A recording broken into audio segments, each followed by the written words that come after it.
The galaxy had long been at peace, civilizations thriving under the watchful eyes of ancient empires, each race knowing its place within the grand order. But on the fringe of the known universe, where stars burned faintly in the distance, a strange anomaly appeared. It was subtle at first, a whisper among the cosmic winds, a signal broadcast on frequencies no one expected, but in the vastness of space silence was a constant, and any disturbance carried weight.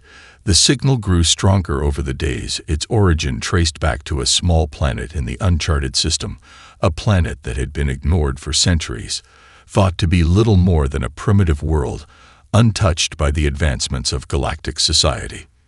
The explorers gathered quickly. They were from the Galactic Council, the governing body of 1,000 worlds composed of species old and young united under the common goal of peace and progress. Their purpose was clear: to investigate the signal and discover its source, and so they journeyed toward the mysterious world, unaware of the significance their mission would soon hold. Upon arrival, they observed a lush green planet covered in vast oceans and sprawling forests, a planet that seemed almost too vibrant for a world so isolated. No sign of interstellar civilization had ever existed here, no monuments of advanced societies, no spacecraft in orbit, only the faint signal that now beckoned them closer. The team's leader, Captain Solara, an experienced diplomat from the Andromeda sector, led the way. Her ship, the Icarus, was one of the most advanced vessels in the fleet, capable of navigating the deepest reaches of space with ease. Yet as they descended through the atmosphere, a strange unease settled in her chest. The planet's air was thick with an unknown quality, and the trees and mountains below seemed to hum with a strange energy.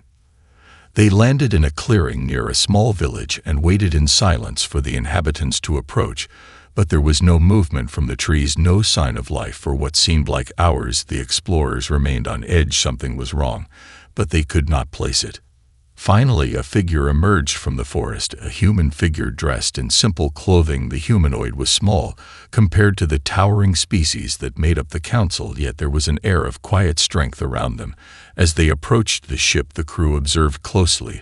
Their movements were precise and deliberate. Their eyes seemed to gleam with an intelligence far beyond what one would expect from a species that had not yet mastered space travel.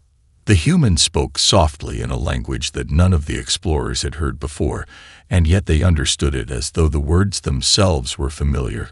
Somehow the language was simple yet rich with meaning, an almost poetic quality that stirred something deep within the hearts of the visitors. The translation came quickly through their universal translator device, but it was the tone of the human's voice that left an impression more than the words themselves. "We have waited for you," the human said. And with those words, the visitors realized that this planet had been more than a forgotten world.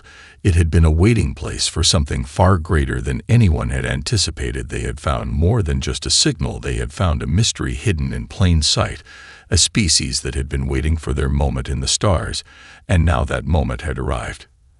As the crew exchanged uncertain glances, they understood one thing with sudden clarity: they were not the first to visit this planet, but they might very well be the last, for what they had uncovered here was no ordinary discovery. The galaxy would never be the same again. The village was simple, humble, and peaceful, nestled at the foot of great hills that stretched into the horizon. The explorers stepped off their ship with cautious curiosity, their boots sinking slightly into the soft earth beneath them. The human who had greeted them earlier now stood in the center of the village, watching them with a calm yet intense gaze. There was something about the way the human moved, the way they carried themselves, that unnerved the crew. It was a quiet confidence that emanated from them, a presence that was almost otherworldly. The village itself was a place of contradictions. At first glance, it appeared as though the inhabitants had no concept of advanced technology, no machines or infrastructure beyond basic farming tools and simple dwellings. Yet as the explorers observed more closely, they noticed the subtle signs of something much deeper, an intricate network of knowledge, a quiet intelligence running beneath the surface. The human inhabitants carried themselves with a peculiar grace, as though they were aware of their surroundings in a way that defied logic. Captain Solara, her brow furrowed in thought, approached the human with the rest of her team in tow. They were careful, cautious, unsure of what to expect. The human's eyes never left her, almost as if they could peer into her very soul, reading her thoughts before she even had a chance to speak. "We've come from the stars," Solara began, her voice steady but tinged with uncertainty. "We've received your signal. We are here to understand, to learn." The human nodded slowly, as though they had been expecting this moment for a long time. "We have waited for you," they repeated, their voice carrying an unspoken weight. "You have finally come." Solara hesitated. "What is it that you want? Why send out the signal?" The human's gaze remained steady. "We have been waiting for knowledge," they said simply, as if the answer was obvious. "Waiting for you to come and share what you know, to help us understand what lies beyond our world." The explorers exchanged uneasy glances. It was clear that this world had been isolated for a long time, cut off from the galaxy's advanced civilizations. Yet the humans did not seem frightened or curious in the way that others might be. They were patient, almost as though they already knew the answer to their own questions. But there was something else, something more unsettling. The villagers spoke with no fear, no wonder, as though they had always known they were being watched, always known that they would eventually be discovered. The sense of anticipation in the air was palpable, and it made the explorers feel as though they were intruding upon something far older, far more ancient than they could comprehend. Captain Solara turned to her translator, attempting to decipher more of the language, but the words didn't quite make sense in the way they should. The translation was off, slightly distorted, as though there was something beyond their technology that resisted understanding. The signals they had received were not just a plea for help. They were a call, an invitation, a challenge. The humans were not asking for guidance. They were offering it, offering something that the explorers were not yet ready to understand. As the sun began to set behind the hills, casting long shadows across the village, the explorers realized that this was only the beginning. They had come here seeking answers, but now they were beginning to wonder if they had unwittingly stepped into a place where the questions themselves were not their own. And in that moment, Solara felt a cold shiver run down her spine. The universe was vast, but this world held something in its quiet stillness that felt infinite. The days passed slowly, the villagers welcoming the explorers with an odd hospitality that felt too measured, too calculated. There was no frenzy, no excitement, only a quiet recognition that their guests had arrived at the right moment. As Captain Solara and her team spent more time in the village, they began to notice strange patterns emerging in the humans' behavior, subtle things that they had initially overlooked. The humans never asked questions about the explorers' world or technology. They seemed to already know everything about them, or at least they didn't need to. Instead, they observed with a calm intensity, as if they were measuring something deeper, something beyond the surface interactions. The villagers seemed to have an innate understanding of the explorers' gestures, their expressions, their thoughts. It was as though communication happened on a level far more advanced than language itself. Captain Solara had long suspected that something was off, but the rest of the crew dismissed her concerns as paranoia. "They're just a simple people, Captain," Lieutenant Darren said one evening, after a particularly quiet exchange with one of the villagers. "We've encountered countless species like this. They might seem strange, but they're harmless." Solara shook her head. "It's not that, Darren. There's something in the way they think. Something different." Over the next few days, the explorers tried to engage the villagers in conversations, asking them about their origins, about their history. Yet every time they broached these subjects, the answers seemed rehearsed.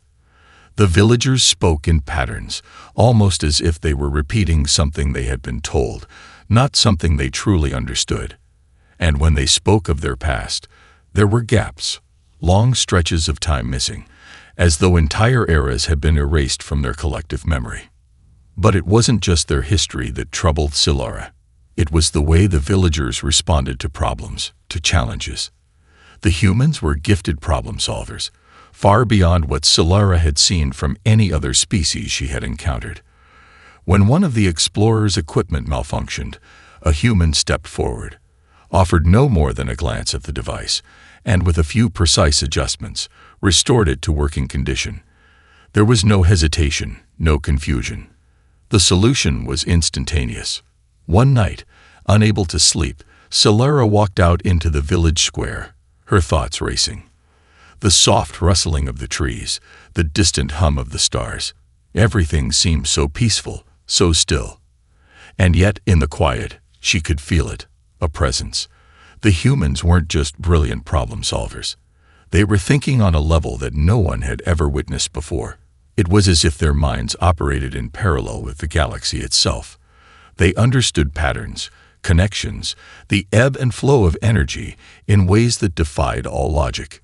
"Captain," a voice interrupted her thoughts. It was Lieutenant Darun again, but his voice was strained, uneasy. "You need to see this." He led her to a small clearing on the outskirts of the village, where several villagers had gathered around a series of glowing stones, their hands raised in quiet concentration. The stones pulsed with an eerie light, flickering in sync with the movements of the humans. It was a display of coordination and control that defied explanation. The explorers stood in awe, watching as the villagers manipulated the stones as if they were extensions of their own bodies, weaving energy through the air, crafting a beautiful, intricate pattern of light. Solara felt a chill run through her. This was not the work of a primitive species. These humans were tapping into something older, something far more powerful than any technology they had encountered. The realization hit her like a physical blow. The humans were not just learning at an exponential rate. They were already on the cusp of something far beyond the galaxy's understanding. The villagers turned toward the explorers in unison, their eyes glowing faintly in the darkness. It was the same gaze Solara had seen before, intense, knowing, as if they had already anticipated every action, every word. And in that moment, Solara realized the truth. These humans were not just waiting for knowledge. They had already surpassed it. They were waiting for the galaxy to catch up. As the days wore on, the unease among the explorers deepened. The villagers continued to perform feats that defied reason, their understanding of energy and matter growing more apparent with each passing hour. Captain Solara could no longer shake the feeling that she and her crew were on the precipice of something monumental, a discovery so vast, so profound, that it threatened to unravel everything the galaxy thought it knew about life, about civilization. The human villagers had no weapons, no armies. They didn't need them. Their minds alone seemed to be a weapon of incredible power, shaping the world around them with a precision that made the explorers question the very nature of their own technology. For all their advanced knowledge, the humans here had no desire for conquest, no hunger for dominance. They didn't seem to want anything at all, other than knowledge itself. Yet there was an undeniable sense of urgency that hung in the air, a quiet, almost imperceptible pressure, as though time was running out. Solara had ordered the team to begin documenting everything. The strange energy manipulation, the way the humans seemed to access vast amounts of information with no visible means, the fluidity with which they adapted to new concepts. Nothing about it made sense, yet it all came together with an eerie cohesion. It was as though they were living in a state of constant enlightenment, one that no other species had achieved. And what troubled Solara most was that the villagers didn't seem surprised by anything. They seemed to already know what was possible. One evening, as Solara sat alone in her quarters, studying the data collected from the village, the door to her cabin slid open, and Lieutenant Darun stepped in. His face was pale, his eyes wide with disbelief. "Captain, you need to see this," he said, his voice trembling. Solara followed him outside, the cold night air biting at her skin. They made their way to the heart of the village, where the villagers had gathered again, this time around a massive stone structure that appeared to have been there for centuries, yet had never been noticed before. It was ancient, weathered, and yet it hummed with a strange energy. The villagers stood in a circle around the stone, their hands raised in unison, and the air seemed to crackle with an unearthly intensity. The stone began to glow. The explorers watched in stunned silence as the villagers manipulated the energy of the stone, shaping it with the same grace and precision they had displayed with the smaller objects. But this was something entirely different. The stone seemed to respond to their touch, bending to their will, its energy swirling in complex patterns, creating ripples in the air that sent tremors through the ground. Captain Solara's heart raced. "What is this?" she whispered, her voice barely audible. Darren looked at her, his face a mixture of awe and fear. "I don't know. But I think they've unlocked something. Something we don't understand." The villagers were chanting now, their voices low and rhythmic, and the energy in the air intensified. The stone seemed to pulse with life, its light becoming blinding. Solara felt a sudden, overwhelming sense of being on the edge of a precipice, about to witness something that would forever change the course of history. And then, with a sudden flash, the stone erupted in a burst of light, blinding the explorers. For a moment, there was nothing but a searing white radiance that filled the entire sky, and when it subsided, everything was still. The villagers stood silently, their faces unreadable. The stone had returned to its dormant state, but something had changed. The energy, once contained within the stone, had spread throughout the village, radiating outward like a wave. Solara could feel it in the air, an undeniable shift, a crackling potential that she couldn't explain. "What just happened?" she asked, her voice shaky. One of the villagers turned toward her, their eyes gleaming with quiet understanding. "We have unlocked the first key," they said softly. "The path is now open." Solara's mind raced. The implications were staggering. These humans, this simple, isolated species, had unlocked a power that no one in the galaxy had ever even dreamed of. And they were only just beginning. Word of the human's strange ability spread like wildfire through the Galactic Council. At first, the stories were dismissed as exaggerations or misunderstandings.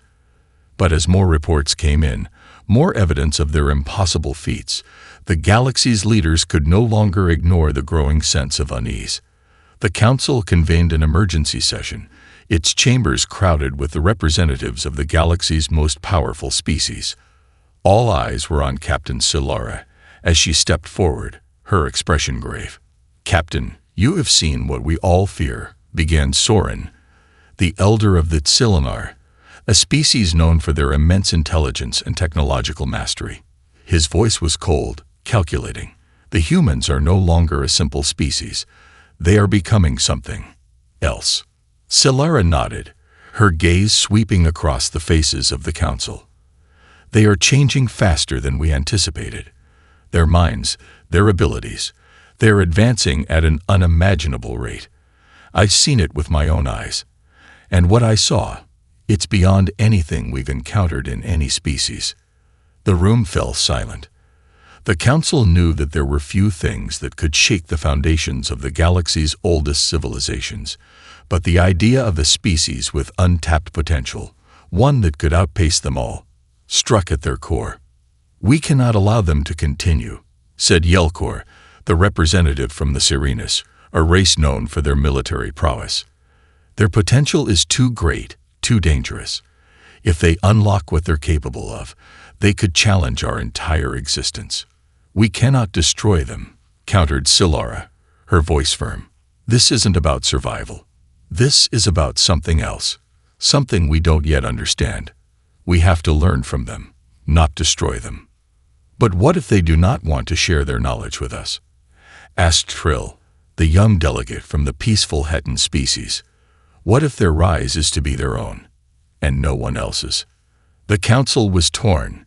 Some, like Solara, believed that humanity's potential could be harnessed for the good of the galaxy. But others, like Yelkor, saw them as a threat that could not be allowed to flourish unchecked. Fears of an uprising, of a species rising to power without warning, loomed large over the discussion. The more they learned about the humans' rapid progress, the more the council realized that they might be dealing with something far beyond their comprehension. Back on the planet, Solara and her team continued their observations. But now, they were more vigilant than ever, constantly questioning what was happening beneath the surface. There was no denying it. Humanity was evolving at a speed that made the Council's most advanced species seem sluggish by comparison. And what was most disturbing was how effortlessly they adapted. The villagers weren't just learning.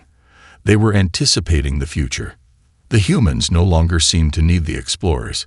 They had begun to create their own technology, their own methods of harnessing energy. And they were doing it without the need for outside guidance. They had learned to manipulate the same forces the galaxy had studied for eons: gravity, energy, space. And they were doing it instinctively, without the long years of trial and error that other species had endured. One evening, Celera watched as a group of humans stood before a glowing stone, their hands raised, channeling energy into the object. The stone began to vibrate, and for a split second, it looked as though it would explode. But instead, it shifted, transformed, into something else entirely. The villagers smiled, their eyes alight with understanding, as if they had just unlocked a piece of a puzzle they had always known existed. It was then that Celera realized the truth of what she had been seeing. The humans were not just learning at an extraordinary rate. They were on the verge of discovering something that could change the very fabric of the galaxy. They were no longer just a species on the rise. They were becoming something more. And the galaxy, for the first time in centuries, was afraid. The whispers of the humans' abilities had spread like wildfire throughout the galaxy. What had begun as a simple signal, a cry for contact from a distant world, had turned into a growing storm of fear and uncertainty. The Galactic Council could no longer ignore the threat that humanity posed. They had already surpassed the boundaries of known science, and their rapid advancements seemed to be accelerating every day. A clandestine faction within the Council had quietly begun to take action. Composed of representatives from some of the galaxy's oldest and most powerful species, this faction was driven by one unspoken goal: to ensure that humanity would never be allowed to rise beyond the point of control. These species had lived for millennia, carefully preserving their power, and they would not allow a new and unknown force to disrupt the balance they had carefully maintained. In the shadows of the Council's chambers, the faction convened, and it was here that the decision was made. They would take matters into their own hands before humanity could fully awaken to its potential. "We cannot afford to wait any longer," said Vash, the cold, calculating representative from the Tsarkan Empire, his voice low and sharp. "If we allow humanity to continue their development unchecked, it will be too late to stop them when they reach the peak of their power. They must be contained now." Soren, the elder of the Tsilinar, nodded slowly. "We have tried subtlety, but it has failed. Humanity's rise is inevitable, and unless we act decisively, they will surpass us all. Their potential is beyond comprehension. We must strike first." The room was heavy with tension, each member of the faction weighing the gravity of their words. There was a long pause before Yelkor, the representative from the Serenus, spoke up. His voice was tinged with fear, though he tried to hide it. "If we strike too early, we risk provoking them. We do not know the full extent of their power. They might retaliate in ways we cannot predict. They have shown no signs of aggression." Soren replied, his tone dismissive. "They are still focused on their own growth, but that will change the moment they realize their true potential. They will become a threat, and when they do, they will be too strong to stop." The decision was unanimous. A plan was set into motion. A fleet would be assembled, equipped with the most advanced technologies, ready to deploy at a moment's notice. The goal was not to destroy, but to suppress, to prevent humanity from reaching the point where they could challenge the established order of the galaxy.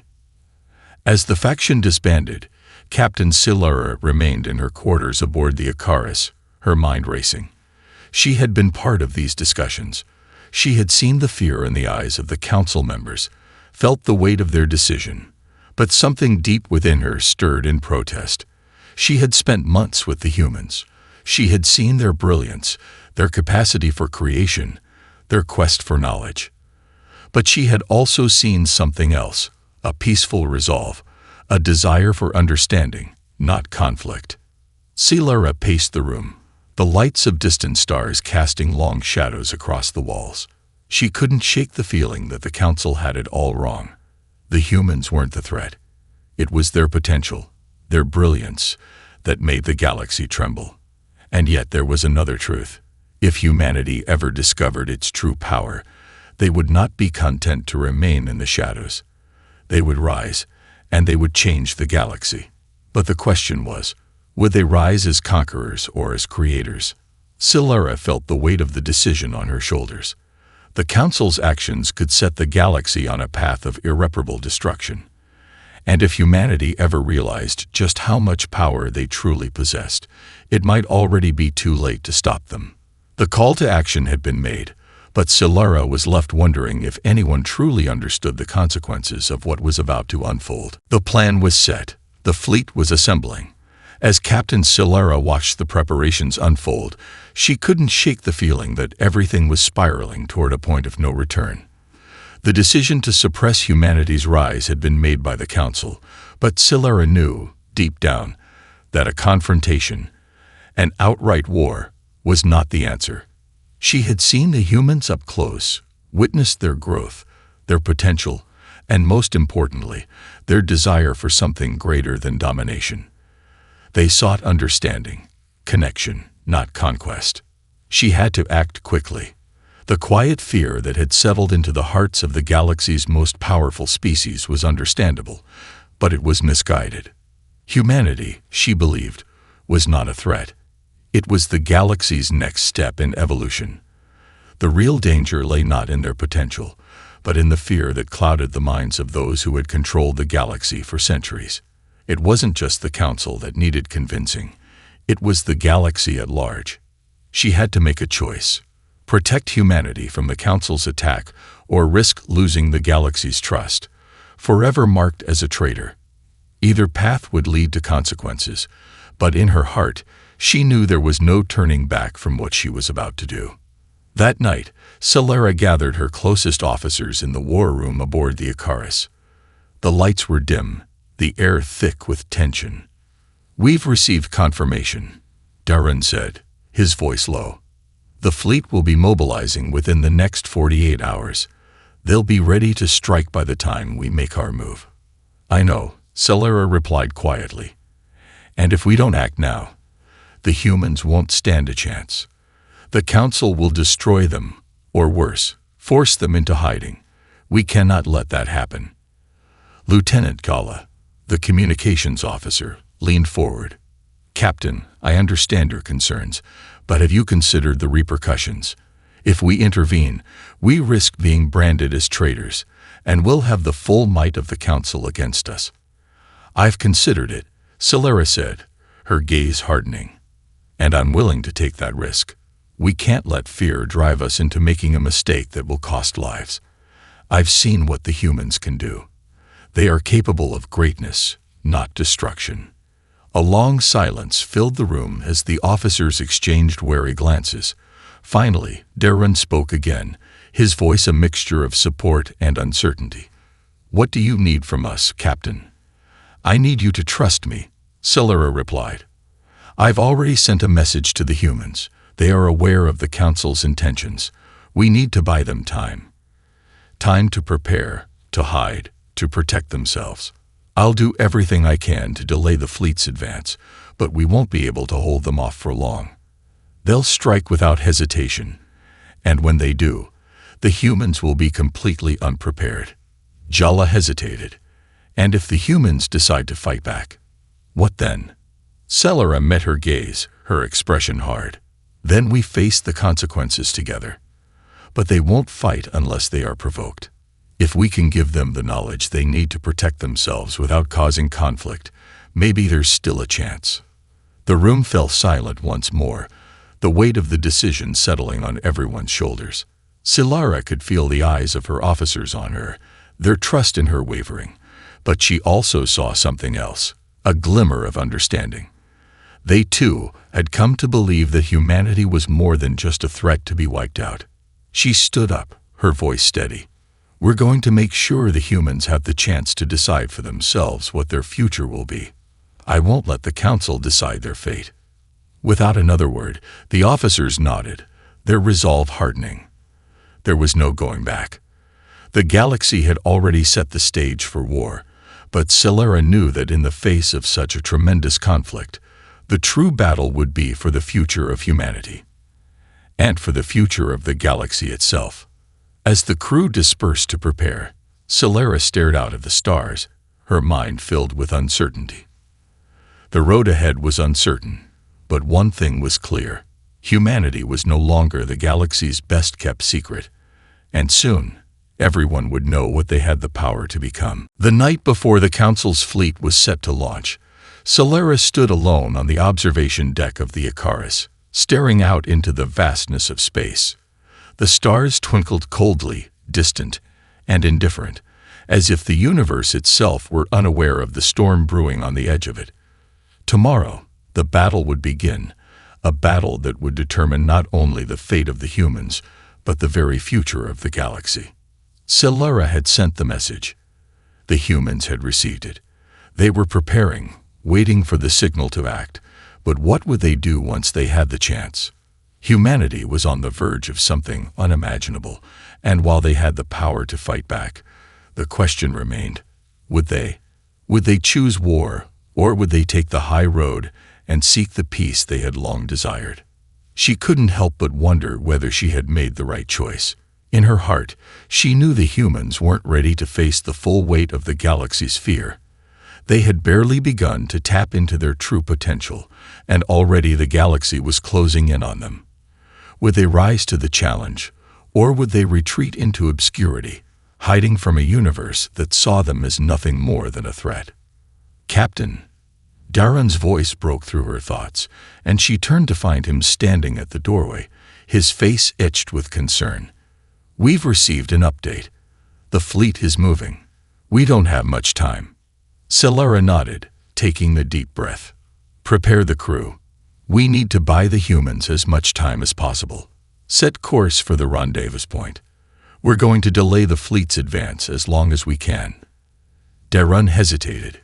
"Captain, are you sure about this? You're asking us to defy the entire council. We're gambling everything on humanity's willingness to change the course of this war." "I'm not gambling, Darren," Celera said softly, meeting his gaze. "I'm giving them a choice, and that choice is ours too." With a final nod, Darren left to carry out the orders, and Celera watched him go, her mind still racing with the weight of the decision she had made. They were about to put everything on the line: her career, her reputation, the future of her crew. But none of that mattered anymore. What mattered was what happened next, and whether humanity could rise to meet the challenge in front of them. The countdown began. Within hours, the fleet would be in position. The humans had to be ready. If they weren't, if they were caught off guard, then there would be no turning back. And yet, a nagging doubt lingered in the back of her mind. She had seen the humans' potential firsthand, their brilliance, their innovation, their ability to adapt. But would they take that final step? Would they see themselves as more than the sum of their parts, more than just another species vying for power? The Icarus was positioned between the fleet and the human world. It was a delicate, dangerous position to be in, and Celera's heart pounded as she prepared to face the inevitable. But even now, in the quiet moments before the storm, she could feel something stirring within her, a conviction that humanity, in all its potential, could prove the galaxy wrong. The call came through the comms. The fleet was in position, their weapons ready, their intentions clear. But Celera wasn't done yet. She had one last chance to reach the humans, to give them the information they needed, the knowledge that would allow them to protect themselves from the coming onslaught. Now, she whispered to herself, now is the moment. She activated the final transmission. The signal would reach the humans, and they would decide. It was their choice, just as it was hers.